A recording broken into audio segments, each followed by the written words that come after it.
ದಕ್ಷಿಣ ಭಾರತದ ತುಂಗಭದ್ರಾ ನದಿಯ ತೀರದಲ್ಲಿ ವಿಜಯನಗರ ನಗರವು ಉದಯಿಸಿತು.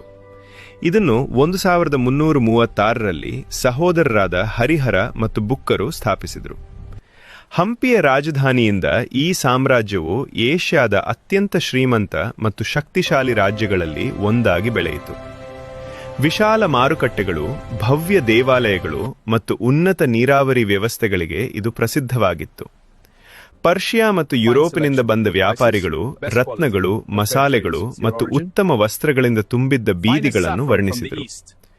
ಆದರೆ 1565ರಲ್ಲಿ ತಾಲಿಕೋಟೆಯ ಯುದ್ಧದಲ್ಲಿ ಡೆಕ್ಕನ್ ಸುಲ್ತಾನತೆಗಳ ಮೈತ್ರಿ ಸೇನೆ ಸಾಮ್ರಾಜ್ಯದ ಸೈನ್ಯವನ್ನು ಸೋಲಿಸಿತು. ವಿಜಯಶಾಲಿ ಪಡೆಗಳು ಹಂಪಿಗೆ ಪ್ರವೇಶಿಸಿ ಆ ಅದ್ಭುತ ನಗರವನ್ನು ದೋಚಿ ನಾಶ ಮಾಡಿದವು.